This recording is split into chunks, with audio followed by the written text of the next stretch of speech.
Now class 8, today we study other important right that we given to him by the constitution, cultural and educational rights. Cultural and educational rights के बारे में हम study करेंगे. Protection of language, जिसमें कि हमें cultural और educational right के अंदर हमें लैंग्वेज की प्रोटेक्शन दी गई है. कल्चर ऑफ माइनॉरिटीज़,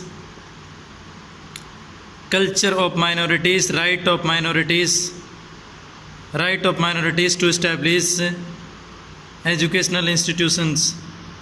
लैंग्वेज की प्रोटेक्शन दी गई है और माइनॉरिटीज़ के कल्चर और उनके राइट को स्थापित करने के लिए, उनके राइट्स को स्थापित करने के लिए एजुकेशनल इंस्टीट्यूशंस को स्थापित करने की बात कही गई है. राइट्स टू कॉन्स्टिट्यूशनल रेमेडीज, संवैधानिक उपचार का अधिकार. Right to move the courts to issue directions. ये कोर्ट्स को इसमें राइट रहता है कि हमको right to move the courts to issue directions, rights by orders, writs for enforcement of rights. हम कोर्ट्स के अंदर जा सकते हैं. किसी राइट के अंदर हमें कुछ बदलाव करना है तो उसके दिशा में कुछ हम तो कोर्ट के अंदर जाके उसको इम्प्रूव करने के लिए, उसे चेंज करने के लिए कह सकते हैं. हम कोर्ट में राइट्स के अगेंस्ट जो मेरे इम्पोर्टेंट राइट्स दिए गए हैं, फंडामेंटल राइट्स दिए गए हैं, उनमें कुछ बदलाव करना है तो उनके खिलाफ हम FIR दर्ज कर सकते हैं. Then directive principle of state policy. Directive principle of state policy के अंदर हमारी जो डायरेक्टिव प्रिंसिपल्स हैं, स्टेट पॉलिसी के लिए जो डायरेक्टिव प्रिंसिपल्स हैं, निर्देशक सिद्धांत हैं, हमारी राज्य नीति के जो निर्देशक सिद्धांतों के अंदर some guidelines were incorporated in the constitution. कुछ गाइडलाइंस दी गई हैं कॉन्स्टिट्यूशन के अंदर, कुछ गाइडलाइंस दी गई हैं, गाइडलाइन को शामिल किया गया है. Some guidelines were incorporated in the constitution. Indian constitution के अंदर कुछ गाइडलाइंस को शामिल किया गया है. But those who framed our constitution, लेकिन जो में हमारा कॉन्स्टिट्यूशन को फ्रेम करती हैं, कॉन्स्टिट्यूशन को बनाती हैं, some guidelines were incorporated in the constitution. कुछ गाइडलाइंस को कॉन्स्टिट्यूशन में शामिल किया गया है, मिलाया गया है. लेकिन दीज हु फ्रेम्ड, लेकिन बट दो जो इनको फ्रेम करता है, बट दोज हु फ्रेम्ड, जो जिन्होंने हमारे कॉन्स्टिट्यूशन को फ्रेम किया है, उनका विचार है कि thought that the moral force behind this guideline, इनके पीछे जो नैतिक मूल्य हैं, नैतिक फोर्स है, नैतिक जो शक्ति है इन गाइडलाइंस के बीच, would ensure that government would taken them seriously. वो चीज़ इस चीज़ को विश्वास दिलाती है कि गवर्नमेंट को इन सब चीज़ों को सीरियस लेना चाहिए, गंभीर रूप से लेना चाहिए. बिसाइड्स दे एक्सपेक्टेड, इनके अलावा इसमें आशा की जाती है, besides they expected that the peoples would also hold the government. इसके अलावा इसमें ये आशा करते हैं कि पीपल्स, लोग, वो भी वुड आल्सो गवर्नमेंट को हैंडल करेंगे. Responsible for implementing this direction, वो इन डायरेक्टिव को इम्प्लीमेंट करने के लिए रिस्पॉन्सिबल हैं. So a separate list of policy guidelines is called the directive principle of state policy. इस प्रकार एक जो हमारी सेपरेट लिस्ट है, इन सेपरेट लिस्ट है जो इन नीतियों की, इन गाइडलाइंस को लागू करने की एक जो सेपरेट लिस्ट है, उसको हम directive principle of state policy कहते हैं. यानी कि राज्य की नीति निर्देशक सिद्धांत के नाम से जिन्हें हम जानते हैं. Now fundamental duties. What are the fundamental duties we have? Fundamental duties part 4 was added to the constitution. Part 4 को हमारे कॉन्स्टिट्यूशन में शामिल कर लिया गया है through the 42nd amendment in 1976, जो कि 42nd अमेंडमेंट हुई थी 1976 के अंदर. 1976 के अंदर जो 42nd अमेंडमेंट की गई थी, उसके द्वारा हमारे फंडामेंटल ड्यूटीज़ को शामिल किया गया है हमारे कॉन्स्टिट्यूशन के पार्ट 4 के अंदर. It carries 10 fundamental duties. इसमें 10 फंडामेंटल ड्यूटीज़ को शामिल किया गया अंडर आर्टिकल 41, यानी इंडियन कॉन्स्टिट्यूशन के आर्टिकल 51A के अकॉर्डिंग इसमें 10 फंडामेंटल ड्यूटीज़ को शामिल किया गया है. द फंडामेंटल देर आर, इनमें से जो हमारी हैं important one, these are to abide by the constitution, to abide by the constitution, respect the national flag, to abide by the constitution, हमें कॉन्स्टिट्यूशन से जुड़े हैं, अबाइड, हम कॉन्स्टिट्यूशन से अबाइड हैं, to abide by the constitution and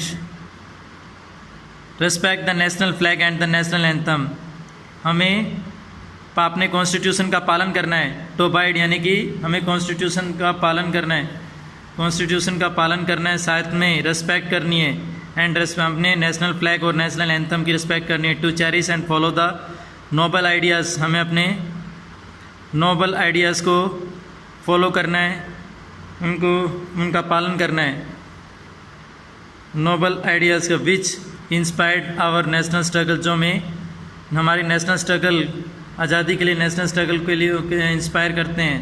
to protect the sovereignty, unity and the integrity of India, साथ में हमें अपने देश की स्वतंत्रता, संप्रभुता और एकता को बनाए रखना है। टू डिफेंड द, हमें अपने देश की रक्षा करनी है। एंड द कंट्री के बाद to promote the spirit of common brotherhood, हमें कॉमन ब्रदरहुड की स्पिरिट को बढ़ावा देना है सभी लोगों के बीच, amongst all people of India, सभी इंडियन पीपल्स के बीच हमें स्पिरिट ऑफ कॉमन ब्रदरहुड को प्रमोट करना है, स्पिरिट ऑफ कॉमन ब्रदरहुड को प्रमोट करना है, यानी भाईचारे की भावना का बढ़ावा देना है, स्पिरिट ऑफ कॉमन ब्रदरहुड को प्रमोट करना है। Then spirit of common brotherhood, to promote the spirit of common brotherhood, यानी कि among all Indian people, amongst all people of India, to preserve the rich heritage of our composite culture, हमें अपनी composite culture की rich heritage को बना के रखना है, प्रिजर्व करना है। To protect and improve the natural environment, हमें अपने इन्वायरमेंट को, नेचुरल इन्वायरमेंट को प्रोटेक्ट और इम्प्रूव करना है, जिसमें कि हमारे रिवर्स, लेक्स, वाइल्ड लाइफ सभी शामिल हैं। To develop the scientific temper, हमें साइंटिफिक टेम्पर का विकास करना है। Humanism and spirit of inquiry, और साथ में humanism and spirit of inquiry को बढ़ावा देना है। एंड रिफॉर्म्स सुधार करने हैं, सुधार का विकास करना है। To safeguard public property, हमें सार्वजनिक यानी कि पब्लिक प्रॉपर्टी को सुरक्षा प्रदान करनी है, उसकी सुरक्षा करनी है।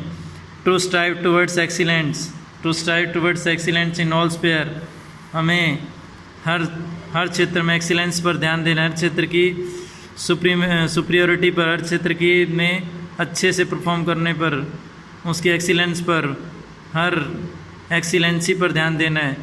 To strive towards excellence in all sphere of individual and collective activities, सभी इंडिविजुअल और कलेक्टिव एक्टिविटीज़ के एक्सीलेंस पर, यानी कि उसको अच्छे से उसकी एक्सीलेंसी पर, उसका वेल रूप से, उसका चाहे वो इंडिविजुअल हो चलिए कलेक्टिव एक्टिविटी, उसका विकास करना है, वेल ऑर्गेनाइज रूप में उसको डेवलप करना है।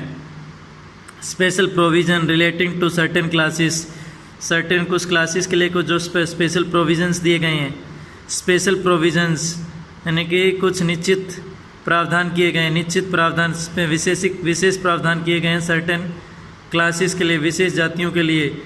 Part 16 of the Indian constitution, part 16 of the Indian constitution contain article 330 to 342। Part 16 हमारे इंडियन कॉन्स्टिट्यूशन का जो पार्ट 16 आर्टिकल है, पार्ट 16 जो इंडियन कॉन्स्टिट्यूशन का आर्टिकल के अंदर, अनुच्छेद के अंदर 330 to 342 आर्टिकल्स दिए गए हैं, जो which safeguard the interest of certain classes, जो हमारी कुछ निश्चित जातियों को, निश्चित जाति के लोगों को सेफ गार्ड, जाति के लोगों की रुचियों को, इंटरेस्ट की सुरक्षा करते हैं, जिसके अंदर हम scheduled caste and scheduled tribes को शामिल करते हैं। Scheduled caste and scheduled tribes, those the constitution does not identify scheduled caste and tribes, वैसे हालांकि हमारा कॉन्स्टिट्यूशन शेड्यूल्ड कास्ट और ट्राइब्स को, सब शेड्यूल्ड कास्ट और ट्राइब्स पीपल्स को आइडेंटिफाई नहीं करता है। It is up to the president of the country in consultation, ये तो हमारे प्रेसिडेंट की, हमारे it is up to the president of the up to the president of the country and consultation with the governor of the state to specify the caste, races or tribes. हमारे constitution ने किसी तरह की specific identification scheduled caste और tribes के लोगों के लिए नहीं किए, लेकिन इसको ये हमारा प्रेसिडेंट और गवर्नर की कंसल्टेशन के अकॉर्डिंग इसको इन पर्सनस के लिए कुछ स्टेट्स के अंदर इनके कास्ट और रेसिस और ट्राइब्स के अकॉर्डिंग इनको क्लासीफाई किया गया है. Article 330 and 332. आर्टिकल 330 और 332 हमारा article 330 provides the reservation of seats in the Lok Sabha for scheduled caste and tribes. हमारा आर्टिकल 330 रिजर्वेशन प्रोवाइड करता है लोकसभा के अंदर शेड्यूल्ड कास्ट और ट्राइब्स के पॉपुलेशन के लिए. शेड्यूल्ड कास्ट और शेड्यूल्ड ट्राइब्स को रिजर्वेशन प्रोवाइड करता है. शेड्यूल्ड कास्ट और शेड्यूल्ड ट्राइब्स के लोगों के लिए लोकसभा के अंदर रिजर्वेशन देता है article 330. And on population basis article 332 provides, और हमारी जनसंख्या के अकॉर्डिंग हमारा जो 32 आर्टिकल है, आर्टिकल वो क्या करता है, provides for the sum of reservation in the state legislation. वो स्टेट लेजिस्लेचर के अंदर कुछ रिजर्वेशन देता है. आर्टिकल 332 हमारा स्टेट लेजिस्लेचर राज्य विधानमंडल के अंदर आरक्षण, राज्य विधानमंडल के अंदर यही सेम रिजर्वेशन शेड्यूल्ड कास्ट और शेड्यूल्ड ट्राइब्स के लोगों को प्रोवाइड करता है. अंडर आर्टिकल 338, आर्टिकल 338 के according a commission called the national commission, एक कमीशन बनाया गया है जिसको राष्ट्रीय commission for scheduled tribe and scheduled caste of India was establish. जो शेड्यूल्ड कास्ट और शेड्यूल्ड ट्राइब्स ऑफ इंडिया के लिए राष्ट्रीय कमीशन स्थापित किया गया है अंडर आर्टिकल 338 के according.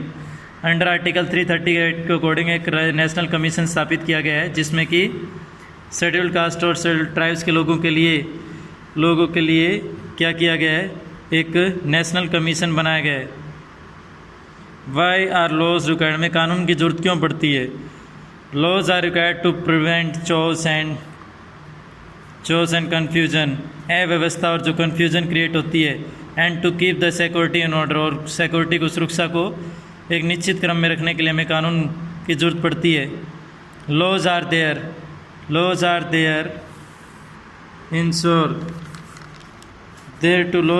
to ensure that everyone is safe. कानून विश्वास दिलाता है कि सभी लोग सेफ हैं, सभी सेफ हैं. and is allowed to follow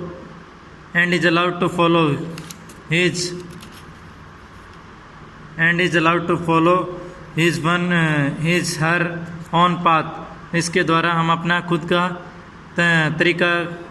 तरीके को फॉलो कर सकते हैं.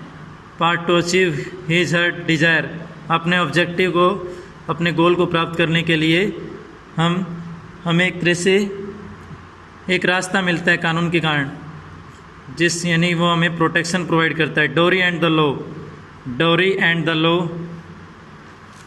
व्हाट इज़ डोरी? डोरी क्या करती है? डोरी एंड द लॉ हमें स्टडी करने हैं. डोरी, व्हाट इज़ डोरी? डोरी इज़ द मनी. डोरी एक होती है मनी. डोरी इज़ द मनी मूवेबल और इमूवेबल प्रॉपर्टी, जो कि मूवेबल और इमूवेबल, या तो जिसको हम ट्रांसफ़र कर भी सकते हैं और ट्रांसफ़र जो ना भी हो सकती है, दोनों चीज़ें हैं.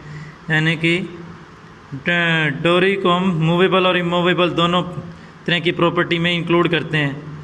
Movable and immovable property and goods given by the bride family, जो कि प्रॉपर्टी एंड गुड्स. डोरी क्या होती है? डोरी एक मूवेबल और इमूवेबल प्रॉपर्टी और गुड्स होती हैं जो कि ब्राइड फैमिली द्वारा, दुल्हन की फैमिली द्वारा दूल्हे को दी जाती हैं. To the bride family to the groom, यानी कि ग्रूम को दी जाती हैं at the time of marriage, शादी के समय. This is an old custom and is seen even today. ये ओल्ड कस्टम है और एट प्रेजेंट टाइम में भी ये देखने को मिलता है. स्पेशली जो कि स्पेसिफिक रूप से इंडियन सब कॉन्टिनेंट, भारतीय उपमहाद्वीप में ये विशेषकर देखने को मिलता है. एंटी डोरी लॉज जो इंडिया के अंदर बनाए गए हमारे जो गैर दहेज कानून, गैर दहेज विरोधी कानून जो बनाए गए हैं, एंटी डोरी लॉज जो बनाए गए हैं, उनके अंदर first one, there were no laws against dowry के अगेंस्ट किसी तरह का कोई कानून नहीं बनाया गया है। Anti dowry laws, there were no laws against dowry prior to the independence, आज़ादी से पहले डोरी सिस्टम के खिलाफ किसी तरह का कोई कानून नहीं था। आज़ादी से पहले डोरी सिस्टम के खिलाफ किसी तरह का कोई कानून नहीं था। आफ्टर इंडिपेंडेंस, आज़ादी के बाद क्या हुआ, there were no laws against dowry prior to independence, आज़ादी से पहले यानी कि आज़ादी से पहले डोरी सिस्टम के खिलाफ किसी तरह का कोई कानून नहीं था। आफ्टर इंडिपेंडेंस, आज़ादी के बाद क्या हुआ, आफ्टर इंडिपेंडेंस द डोरी प्रोविजन एक्ट, आज़ादी के बाद डोरी प्रोविजन एक्ट लागू किया गया। आफ्टर इंडिपेंडेंस डोरी provision act was enacted for the first time, पहली बार 1961 में डोरी प्रोविजन एक्ट लागू किया गया। 1961 के अंदर द एक्ट हाउएवर, ये जो एक्ट है वैसे was not effective in checking, जो कि चेकिंग के अंदर ज़्यादा इफेक्टिव नहीं है। Was not effective in checking the social evil, यानी कि सामाजिक बुराइयों को चेक करने में, सामाजिक बुराइयों पर रोक लगाने में, हमारा ये जो सामाजिक बुराइयों पर रोक लगाने में this act is not effective.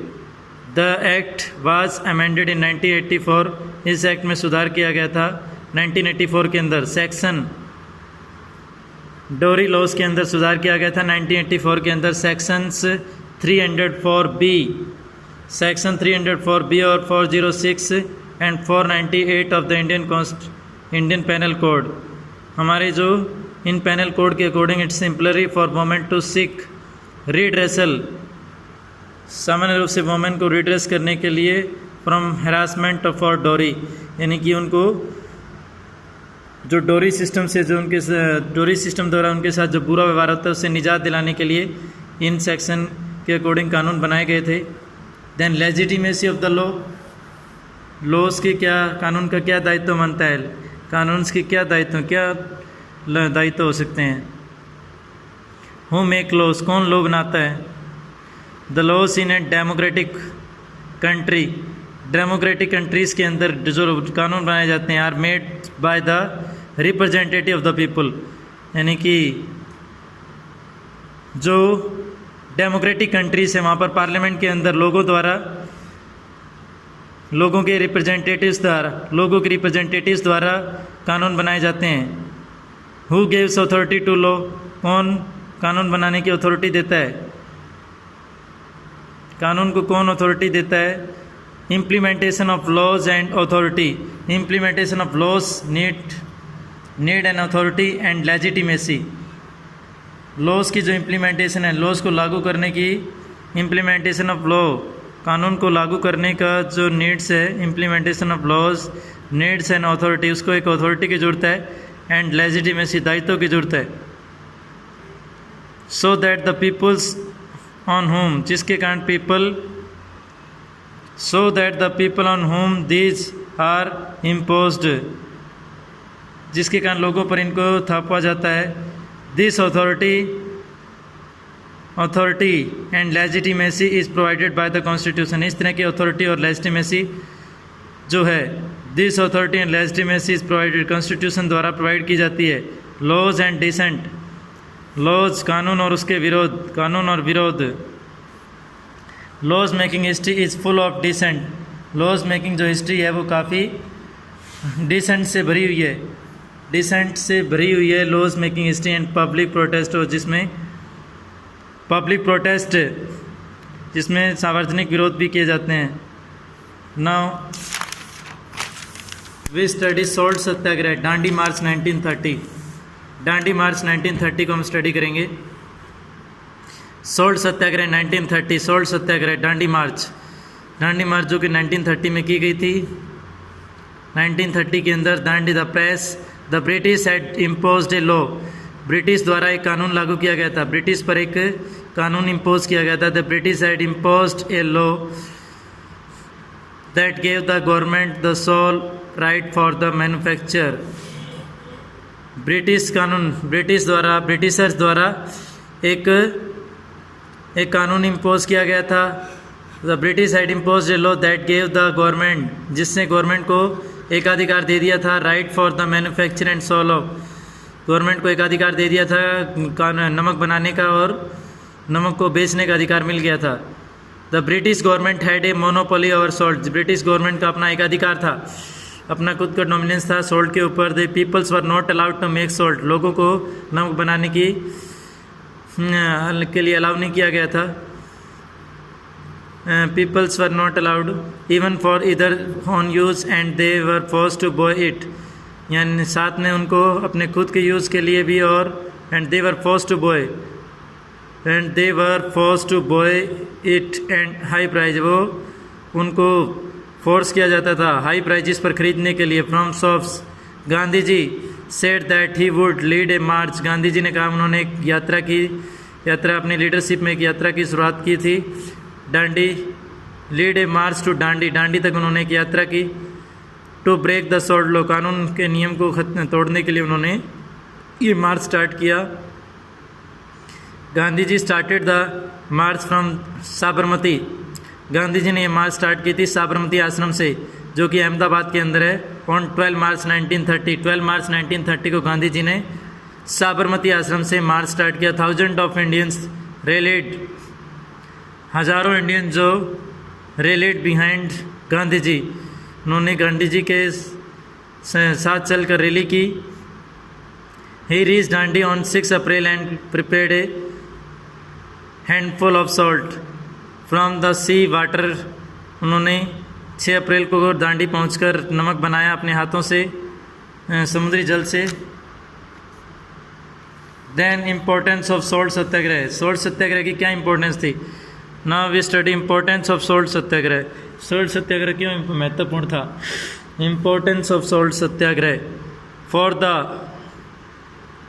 First time, पहली बार women took part of the, womens ने पहली बार पार्टिसिपेट किया था। और द फर्स्ट टाइम वुमेन्स ने पहली बार पार्टिसिपेट किया। For the first time women's took part in the freedom struggle, women's ने पहली बार पार्टिसिपेट किया था फ्रीडम स्ट्रगल के अंदर। फॉर द फर्स्ट टाइम यानी कि आज़ादी के संघर्ष, स्वतंत्रता के संघर्ष में पहली बार वुमेन्स ने पार्टिसिपेट किया। व्हेन दे स्टेज्ड, जब उन्होंने when they staged dharnas in front of salt depot, जब उन्होंने सॉल्ट डिपोट्स पर धरना किया था। For the first time the movement, पहली बार ये movement of non violence was acknowledged by the world, पहली बार इस सॉल्ट सत्याग्रह द्वारा लोगों को नॉन वायलेंस के बारे में पूरे विश्व में ज्ञान हो गया था। The moment made the British think seriously, इस मोमेंट ने ब्रिटिश लोगों को सीरियसली विचार करने पर मजबूर कर दिया था। Of the demand of the Indian people, की डिमांड्स को सीरियसली विचार करने पर मजबूर किया। Impact of salt Satyagraha, salt Satyagraha का क्या इम्पैक्ट हुआ। Impact of salt Satyagraha, fearing greater Indians को डर था, fearing greater Indians unrest, Indians को जो इंडियंस ने बिना किसी रेस्ट के, वो लंबे समय तक बिना किसी रेस्ट के, the British government decided to hold a serious meeting. Indian लोगों के अनरेस्ट के डर से, डर से इंडियन लोगों के अनरेस्ट, यानी कि उन्होंने जो बिना किसी आराम के जो उनके ब्रिटिश के अगेंस्ट जो मूवमेंट किया था, उसके अफ्रेड से, उसके डर से ब्रिटिश पीपल ने क्या किया, decided to hold a series of meeting, उन्होंने काफ़ी सारी मीटिंग की जिनको राउंड टेबल कॉन्फ्रेंस कहा गया विद इंडियन लीडर्स, जिसमें इंडियन लीडर्स भी शामिल हुए थे। इस तरह की कॉन्फ्रेंस लंदन में हुई। According a pact known as Gandhi Irwin pact, इसके अकॉर्डिंग, इसके अनुसार एक पैक्ट जो हुआ था जिसको गांधी इरविन पैक्ट कहा गया, was signed between the viceroy of England in India Lord Irwin and Gandhi ji. इस दौरान गांधी जी और लॉर्ड इरविन के बीच से एक इम्पैक्ट साइन हुआ 5 मार्च 1931 को। Among various concession given to Indian, काफ़ी कंसेशन गिवन टू इंडियन दी गई। Making of salt by the villagers along the, लोगों को सॉल्ट बनाने के लिए, गांव के लोगों को सॉल्ट बनाने के लिए किनारों को coast, making villages allowed the coast allowed, यानी कि समुद्र के किनारों लोगों गांव के लोगों को नाव बनाने की परमिशन दे दी गई। डेफिनेशन, मोनोपोली हमारी क्या होती है? Monopoly the complete control of trade in particular goods, विशेष पर्टिकुलर गुड्स पर जो कंप्लीट कंट्रोल होता है, एक विशेष प्रकार की वस्तुओं पर जो कंप्लीट कंट्रोल रहता है। द कंप्लीट कंट्रोल जैसे trade, complete control of trade in particular, यानी कि विशेष प्रकार की स्पेशली कुछ स्पेसिफिक थिंग्स के ऊपर, गुड्स के ऊपर, स्पेसिफिक गुड्स और थिंग्स के व्यापार पर जो कंट्रोल रहता है, जो कंप्लीट एब्सोल्यूट कंट्रोल रहता है, व्यापार पर जो एब्सोल्यूट कंट्रोल रहता है। Particular service by single person और the supply of a particular service by, जो या फिर किसी एक पर्टिकुलर पर्सन द्वारा जो सप्लाई की जाती है, this is the monopoly. Traffic यानी कि ह्यूमन बीइंग का जो व्यापार किया जाता है, बोइंग और सेलिंग ऑफ मैन, वोमेन और children as goods for slavery, यानी कि गुड्स की तरह गुलाम, उनको गुलाम बनाकर गुड्स की तरह मानव का जो व्यापार करना, मानव मैन, वोमेन और चिल्ड्रंस को बेचा जाना, खरीदा और बेचा जाना का जो हमारा बिजनेस है, this is the traffic in human being. Discrimination यानी कि the unjust treatment of people on the basis of sex, caste, religion, लोगों के साथ सेक्स, कास्ट और रिलीजन के अकॉर्डिंग अन्याय करना ये डिस्क्रिमिनेशन है, भेदभाव है। Now our chapter is complete.